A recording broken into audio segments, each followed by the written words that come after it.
Tout le monde a dû se Ouais, tout retourner. le monde se tourne, même celui qui était en train de faire de la barre. C'est Il ça, le mec arrête, à la barre. voilà.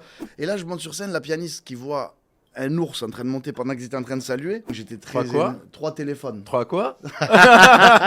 Et en fait, elle s'est dit quoi? Elle s'est dit Hamdoullah. Le mec, il s'est jeté tout seul dans la gueule du loup. Moi, je pense qu'elle ne sait pas dire Hamdoullah. Dieu bénisse.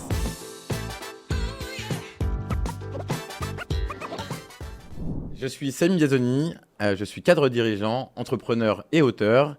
Et aujourd'hui, on va plonger dans le lexique des belles valeurs de mon invité. Et mon invité, c'est Naestro. Bonjour tout le monde et merci de m'avoir invité. Merci Naestro. Alors Naestro, ton vrai prénom, c'est Nabil. Tu as grandi dans les quartiers populaires de Marseille, tu as grandi dans une famille aimante et est très attaché aux valeurs de la République. On en reparlera. Tu es chanteur d'opéra, tu es ténor. Et après un passage par la prison, ça arrive, tu as imposé ta marque unique, l'Urban Opéra. Tu nous expliqueras ce que c'est. Pour ceux qui ne te connaissent pas encore, Naestro, c'est ça.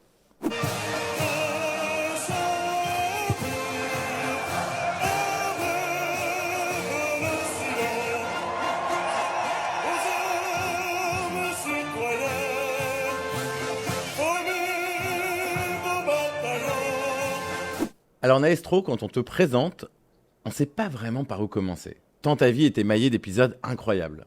La boxe au plus haut niveau, l'incarcération, l'opéra, les stades, la flamme olympique. Bon, si toi tu devais choisir une seule phrase pour te présenter aujourd'hui, tu dirais quoi? Tout terrain. Hmm. Voilà, un VTT. Ouais, ça te correspond Non, j'aime très, aller très bien. sur des univers différents. Je viens des quartiers, puis je chante de l'opéra, comme tu viens de dire, et c'était complètement contradictoire, mais c'est réel, et puis je m'y plais. Voilà. Et t'es tout le temps à l'aise? Ouais, tout le temps. Tout C'est le vrai? temps. Tout le temps, parce que la vie, c'est un bonus. Voilà, qu'il faut croquer à chaque instant. Alors, tu sais, dans ce podcast, la base, on aime parler des valeurs de ceux qu'on reçoit et aussi des valeurs qui peuvent guider la vie de ceux qui nous écoutent. La première valeur dont j'ai envie de parler avec toi, c'est celle du métissage. Les banlieues sont des creusets d'identité, de parcours de vie, de culture, on le sait. Toi, tu as grandi dans les quartiers qu'on appelle difficiles, mais je ne sais pas si c'est un terme que tu reconnais. Mais ta famille était rigoureuse et droite. Quand deux mondes s'entrechoquent comme ça, qu'est-ce qui se passe? Ah, c'est vrai que c'est quand même dingue, parce que le comble, c'est que oui, j'ai découvert ma voix en prison. Voilà, j'ai fait plein de bêtises et j'étais tout le temps, on va dire, le vilain petit canard de la famille. Aujourd'hui, je me suis racheté. Et puis voilà, plein de surprises. J'espère rendre fière la maman aussi. Ah, bah, Voilà. toujours. Alors, un prisonnier qui découvre sa voie opératique en cellule, est-ce que c'est pas là le summum du métissage? Est-ce que tu peux nous raconter un peu la découverte de ton talent? En gros, je suis en promenade, hein, donc en prison, la prison d'Avignon, Le Pontet. Et je plaisante avec un Italien.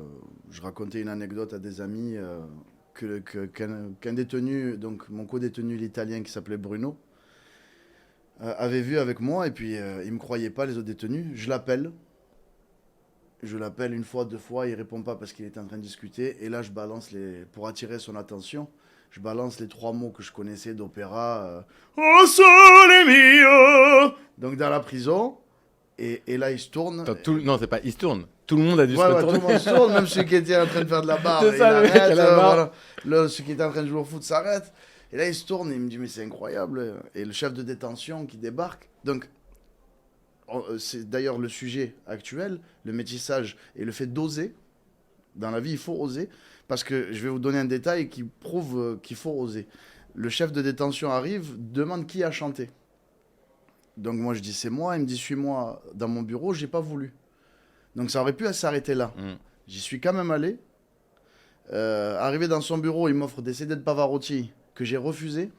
Mais quand il te demande de monter, tu t'imagines qu'il va te sanctionner, qu'il va te féliciter? Enfin, qu'est-ce Au que tu début, je lui ai imagines? dit, j'étais un peu insolent. Je lui ai dit, à tout le monde qui crie parce que je chante, tu me rends fou. Ah Il ouais. me dit, non, c'est positif et tout. Bon, quand il m'a dit c'est positif, je l'ai Ok. suivi. Je On me se suis dit, calme. peut-être il y a des grâces à gratter. Et donc, j'arrive dans son bureau et il sourit. Il me dit, voilà, avec ma femme, on est de grands fans, de grands amateurs d'opéra, ça a été son mot. De grands amateurs d'opéra, vous êtes ténor. Je dis merci. Je dis, et il me dit, je vous conseille fortement de vous y pencher. 2 jours plus tard, il me ramène 2 CD de Pavarotti que je refuse. Alors Pourquoi?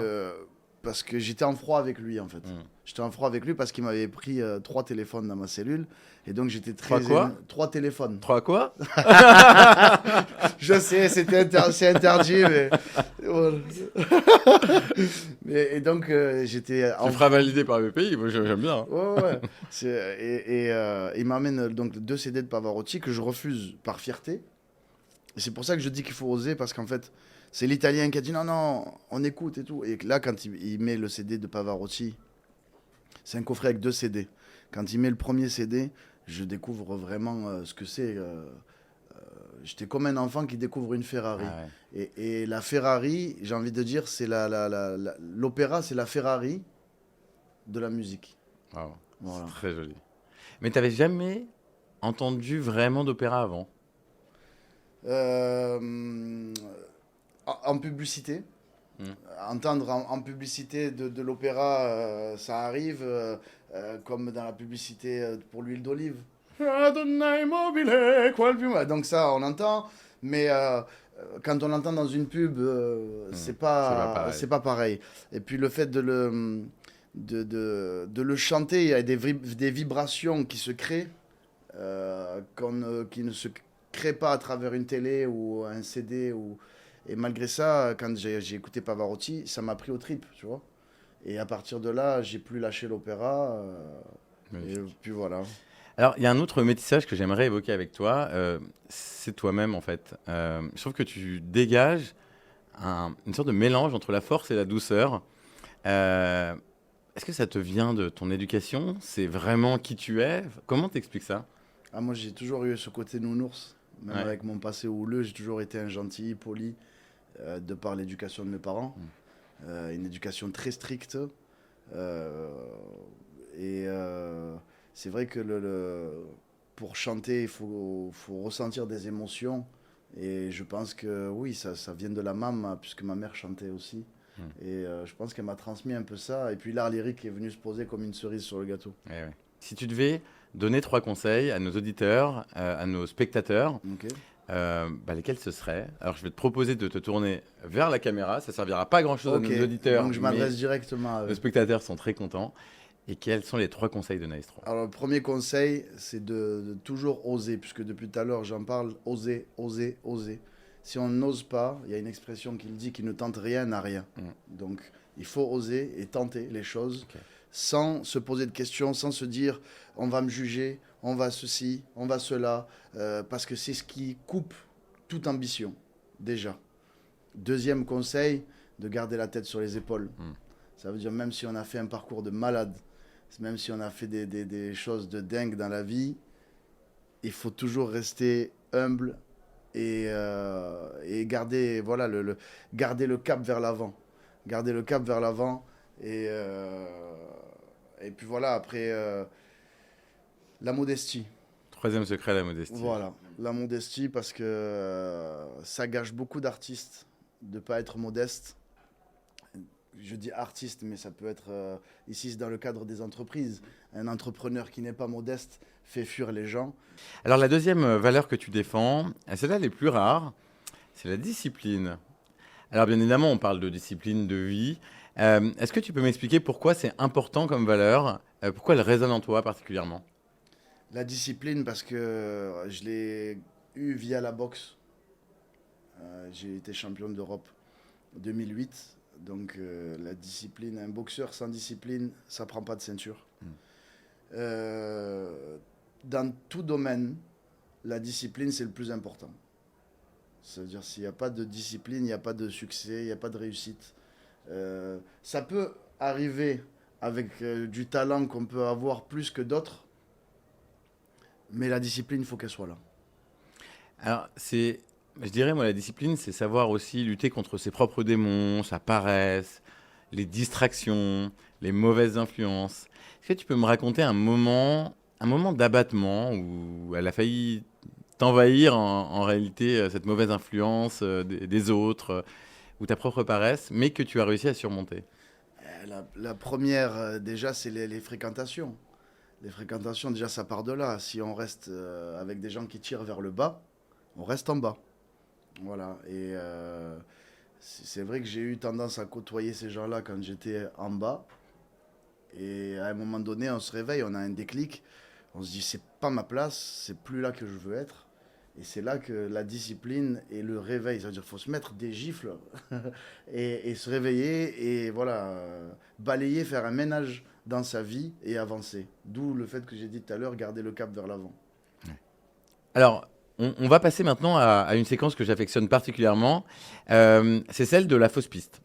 C'est quoi l'idée qu'on croit, un peu trop souvent, notamment dans les banlieues, mais que tu penses fausse et que Ok. tu as envie, et la vérité que tu as envie de rétablir? La fausse piste, moi je dirais que les quartiers, c'est le rap. Ça, c'est une fausse piste. C'est une fausse piste, ouais. Ouais.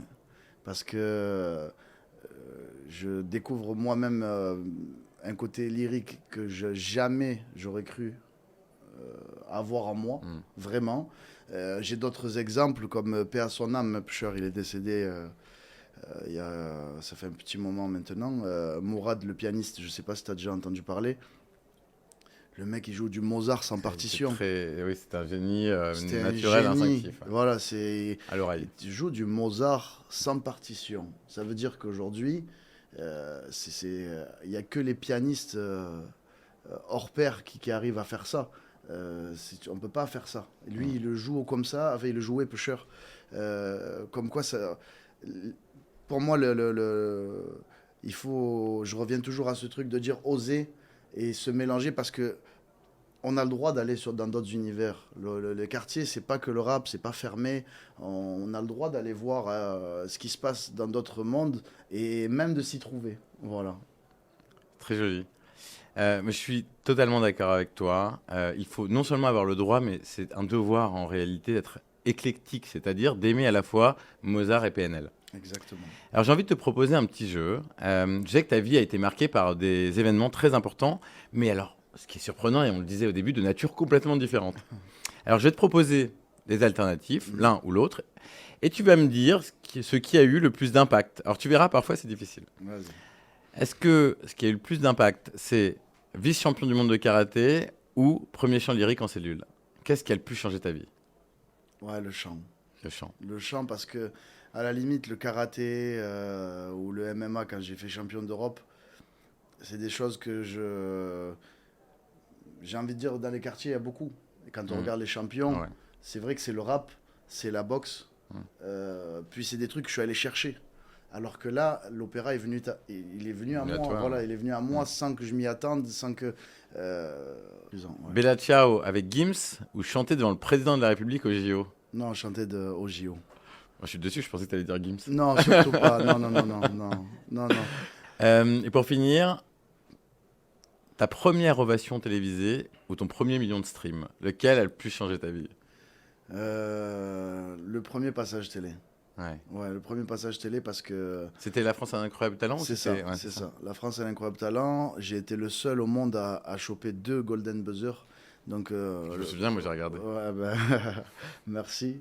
C'était un moment magique. C'était fou. Et je sais que ma mère, on était un petit peu en froid parce que je sortais de Tôle. Et elle était en Tunisie. Et à un moment, lors de mon émission, le premier passage, je m'effondre et je pleure alors que je suis quelqu'un qui a un mental d'acier, qui montre jamais ses émotions. Et là, j'ai craqué parce que justement, je savais que c'était ce qui allait renverser la tendance entre le vilain canard que j'étais et le moment où je commençais à me T'as racheter. senti qu'il y avait vraiment une bascule dans ta vie à ce Ah moment-là? oui, oui, oui. Que tu pouvais presque effacer ce qui s'est passé sans le renier. Ça fait Ouais, partie de bien ta vie, sûr. mais tu savais que ça y est, Ouais, c'est bon, il allait se passer quelque chose, tu allais pouvoir ouvrir un nouveau chapitre de ta vie. exactement. C'est ça que t'as ressenti. Ouais, ouais, ouais. Ça explique beaucoup tes larmes, Ouais. ce qui était...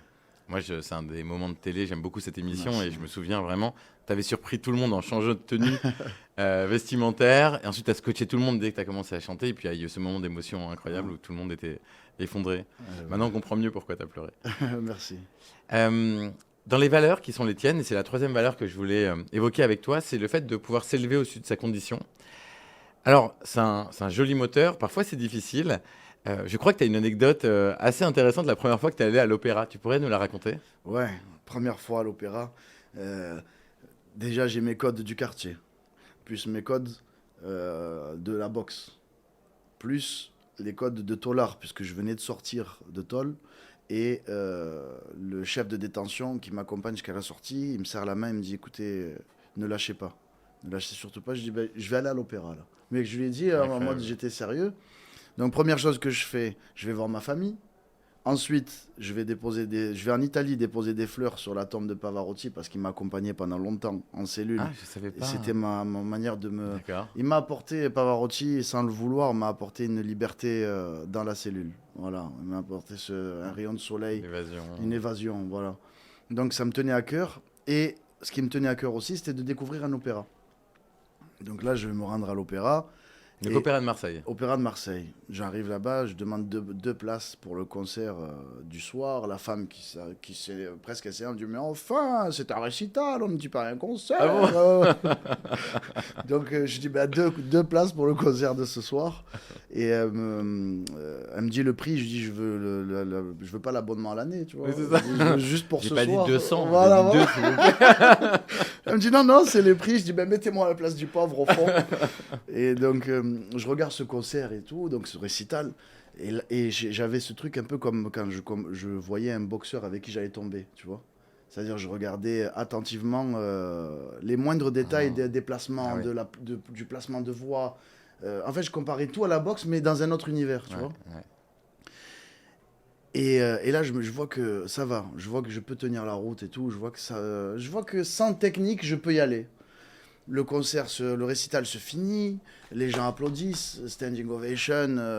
Et je vois que ça dure, mais peut-être 10 minutes, les applaudissements en opéra. Et moi, je ne savais pas ça. Je crois, tu confirmeras, parce que tu es probablement maintenant un plus grand expert de Pavarotti que moi. Pendant très longtemps, le record au livre des records du plus long applaudissement, je crois que c'était Pavarotti à la Scala de Milan. C'est 20 minutes. Ça a duré 20 minutes. Oui, c'est incroyable. Ouais, hein 20 minutes d'applaudissements. Donc ça, on ne le sait pas si on ne fréquente pas les opéras, mais quand c'est merveilleux, la tradition, c'est d'applaudir à tout rompre. Et contrairement à un concert qu'on peut avoir, tu vois, de variété ou de pop, où on te fait t'arrêter, on change la lumière pour que tu t'aides, la tradition à l'opéra, c'est qu'on laisse durer. Exactement. Et bravo d'ailleurs pour ce... Parce que c'est pas tout le monde qui sait ça. Et comme quoi tu as de la culture. J'aime aussi l'opéra. Ah ben voilà. et donc là, les applaudissements. Donc les applaudissements. Et là, je me dis, bon, mais c'est bon, c'est fini le concert en fait. Ça fait 10 minutes qu'ils applaudissent. Et je monte sur la scène. Donc j'escalade la scène. Comme si c'était un concert de rap, quoi. Comme s'il y avait j'allais leur dire SCH qui était là. Voilà, c'est ça. J'allais monter sur scène, bravo, tu vois, les féliciter. Et là, je monte sur scène, la pianiste qui voit un ours en train de monter pendant qu'ils étaient en train de saluer, elle se met à hurler sécurité, sécurité. Imagine. Et moi, je dis madame, je veux juste chanter. J'ai découvert que j'étais ténor il y a 3 semaines. Elle me dit mais vous croyez que c'était un Capharnaüm? Et moi, Capharnaüm, je savais pas ce que ça voulait dire. Dans ma tête, elle me. C'est vrai que le principe de scène ouverte en opéra, ça n'existe pas. Non, jamais. C'est vrai que j'ai été culotté et très maladroit. Et là, donc elle me dit, vous croyez que c'est un Capharnaüm? Qu'est-ce que c'est que ce Capharnaüm? Donc moi, dans ma tête, elle me traitait de cafard. Tu sais, avec les mots du quartier. Là, mais vraiment, je comparais tous les trucs. L'ambiance a été froide et tout. Et là, je lui dis non, j'aimerais chanter E luce van le stelle. E luce van le stelle, c'est un air de Tosca, écrit par Giacomo Puccini, bravo. Belle culture en opéra, tu me surprends. Ah bon, non. Vraiment, vraiment. C'est sorti les deux seules choses que je connaissais, peut-être. C'est la modestie, ça. La modestie. Et donc, c'est un air qui me prend vraiment au trip. Ouais, mais quand je lui dis ça, moi, en fait, je savais pas que c'était l'air de ténor le plus difficile à chanter. Donc, déjà ça m'avait pris au trip quand je l'avais entendu en cellule, plus l'italien qui est avec moi en cellule, qui me traduit. Donc, c'est l'histoire d'un détenu qui est condamné à mort, qui écrit à la femme qu'il aime ses dernières volontés. Donc, plus prenant que ça dans une cellule, tu peux pas. Ouais. Et là, je lui dis, j'aimerais interpréter Luce van le stelle à la pianiste. Elle me regarde, elle bug, je dis, qu'est-ce que j'ai dit de spécial? Et là, elle se tourne vers le public, elle dit, mesdames et messieurs, je vais accompagner cet individu qui s'est présenté spontanément. C'est incroyable. Je te jure, elle dit ça. Et elle dit, je ne le connais pas. Donc en fait, elle se décharge totalement. Elle a raison. Voilà. Imagine, et en fait, elle s'est dit quoi? Elle s'est dit, Hamdoullah. Le mec, il s'est jeté tout seul dans la gueule du loup. Permets-moi, je pense qu'elle ne sait pas dire Hamdoullah. Dieu bénisse. Je dis, mais Dieu bénisse. Il se jette tout seul dans la gueule du loup. Donc, elle se dit, go, allez, il va se ridiculiser tout seul. Et elle dit aux gens, donc je ne le connais pas, il va vous accompagner, je l'accompagne et je vais le découvrir en même temps que vous. Et elle se met au piano, et là elle commence à jouer.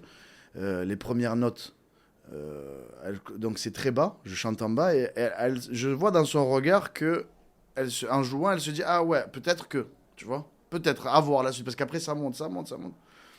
Et à la fin, je balance donc il faut avoir 4 poumons pour chanter ce titre sans micro, et moi c'était la première fois, sans micro, sans technique. La scène est Ouais, c'est incroyable. dingue. Il y a un film qu'ils vont faire là, une série avec Sylvain Goldberg, le plus gros producteur de cinéma belge. Génial.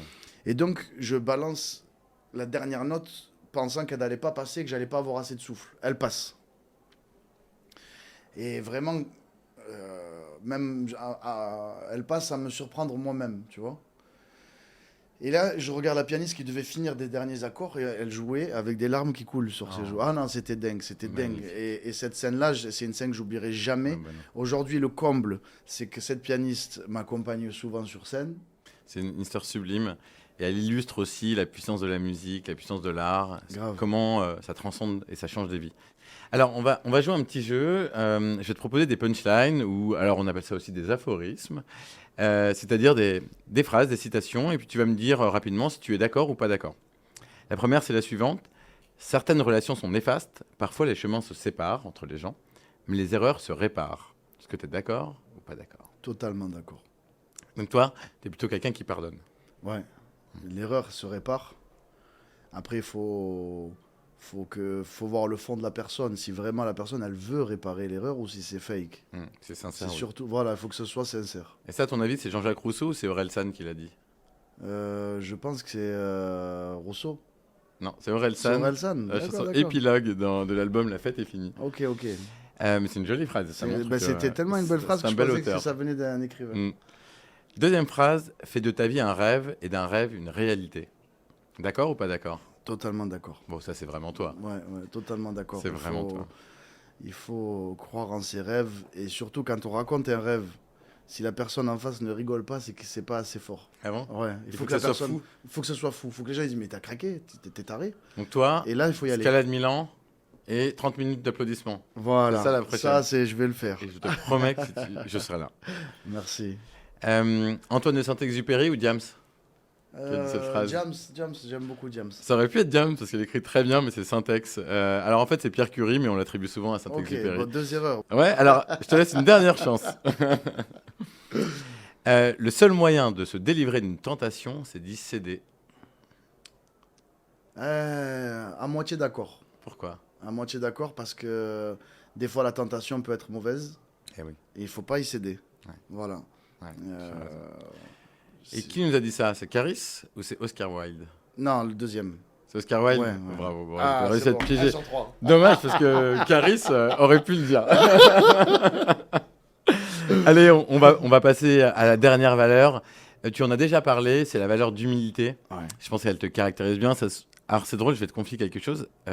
On le sent dans ton regard. Ah bah, C'est impressionnant parce que ce que je te disais au début, le mélange de force et de tendresse, ça se sent en fait. Quand on est Ça en me contact touche. avec toi, moi j'ai la chance de te rencontrer pour la première fois.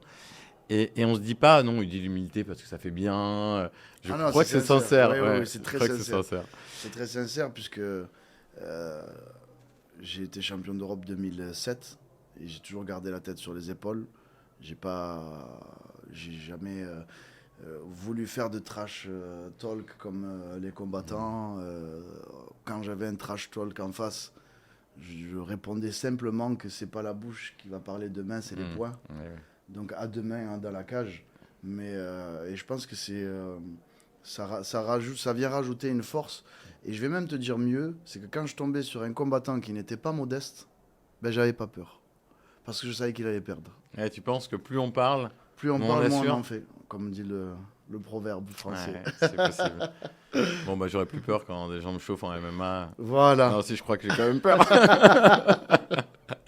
Alors, c'est une valeur qui est souvent celle des parents, l'humilité dans les quartiers. Je crois que c'est un marqueur. Il y a très peu de gens dont les parents sont immigrés et qui n'ont pas cette vertu d'humilité. Souvent, les personnes qui viennent d'ailleurs, la première chose, c'est d'être humble, de travailler. C'est les valeurs qu'on reçoit des parents. C'est Mais vrai. souvent, les enfants rejettent un peu cela. soit par fierté, par peur d'afficher leur fragilité.